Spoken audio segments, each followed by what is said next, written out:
Hi everybody, welcome to Tim's Vinyl Confessions. I'm Tim Derling. Thank you for tuning in for another episode.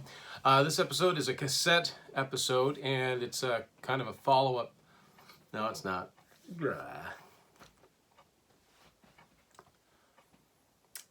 Hi everybody, I'm Tim Derling. This is Tim's Vinyl Confessions. Thanks for tuning in for another episode. This one is a look through my Poison cassette collection. It's just been a few weeks since we got to see Bret Michaels' band, solo band in concert in Moncton, put on a great show. Kind of got me listening to some more Poison. Hope that they do something else, but I think I've got all the cassettes that there are of Poison. Actually, earlier this year when Matt and I filmed our very special episode with our good friend James Mullinger, a huge Poison fan, I was hoping I'd have more cassettes. I didn't at the time, but now I do. So I thought I'd just single out the cassette collection. Of course, the first Poison album is Look What the Cat Dragged In. This is my copy on cassette. It's a Canadian cassette on Capitol Records. The famous XDR logo, which is supposed to make the tape sound so good. There's the tape itself. And the credits. Totally glammed out at this point. Next up, the biggest selling Poison album. Open up and say, this is the uncensored cover. So the censored cover just kind of looks like that. This is a Canadian cassette on Capitol. Usually always a green pattern going on with Poison. Green and or yellow. That's what that tape looks like.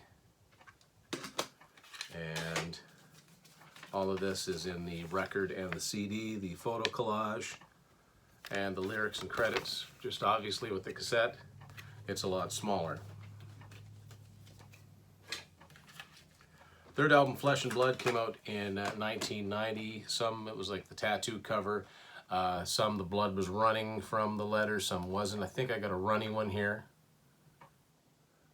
from below where it says Flesh and Blood. Canadian cassette.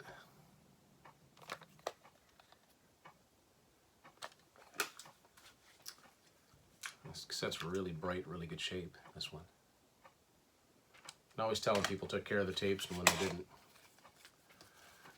This album, they toned down the look a little bit. By grunge standards, still glammed out, but compared to their first album, this was toned down quite a lot. Of course, this album was produced by the late, great Bruce Fairbairn in Vancouver. I never thought it really sounded, it didn't really have that Bruce Fairbairn Bob Rock sound like, you know, Bon Jovi, Slippery When Wet New Jersey, Aerosmith, Permanent Vacation. Kind of had its own thing, but that was their one album that he produced. The live album came out as CC left the band and they were searching for a new guitar player for a while. Swallow This Live came out in 1991. This is a Canadian Capitol cassette. It's actually a Columbia House cassette. Instead of a black cassette, the Columbia House cassettes were clear at this point.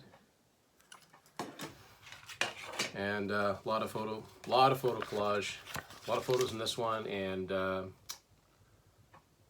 4 new tracks, 4 new studio tracks, and a lot of thank yous. Incidentally, Poison fans, have you ever tried to look this up on vinyl? It's ridiculously expensive. Okay, so they got Richie Kotzen temporarily, as it would turn out, and an album which I think is really, really quite good. I don't think we'll ever see another creative streak from them like we did with Native Tongue. This came out in 1993. For the first time, no green, although they're still using the same logo. And this is a Canadian Capitol cassette. This album did all right considering the time period in which it came out. That's what Capitol cassettes looked like in Canada at this point.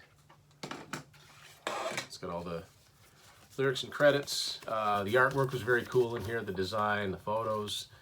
Very classy look for them. And, you know, a lot of people say, well, this was their serious album. Well, some songs, yeah, but there are some songs on here like Strike Up the Band and Body Talk. They're just typical fun Poison songs.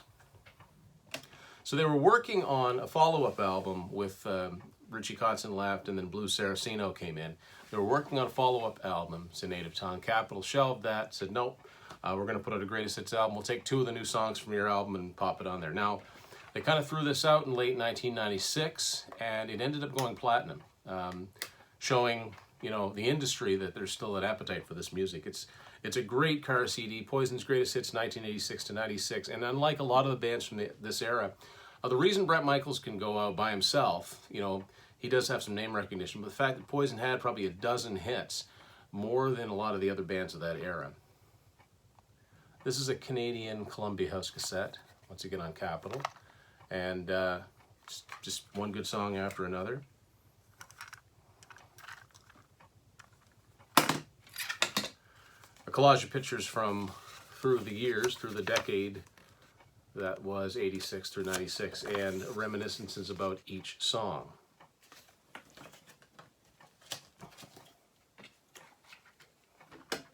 So the album that they were working on eventually was released in early 2000. Glad they put it out. It was actually heavily bootlegged. Crack a Smile and More. Their one album with guitarist Blues Saraceno. I really like this album too. I love CC. CC's the Poison guitarist, there's no question. I like the fact there's two other albums to listen to. They're a little bit different, but not really. You can still tell it's Poison through and through. So aside from the, let me see, I guess it'd be 12-song album, they added some B-sides, some unreleased stuff, and a few songs from Poison's 1990 appearance on MTV Unplugged. This is a US cassette, not the easiest thing to find. Clear cassette there with the logo right on the tape.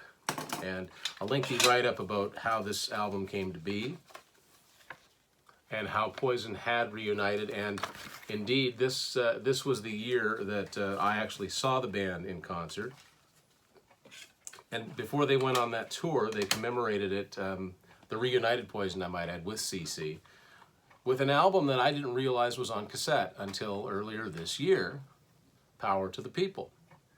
Now this has 5 new studio songs and some live recordings from the previous year, from the 99 reunion tour.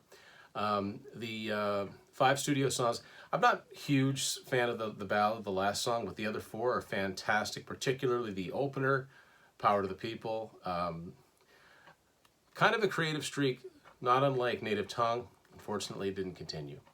So this is on Mailboat Records, as was the CD.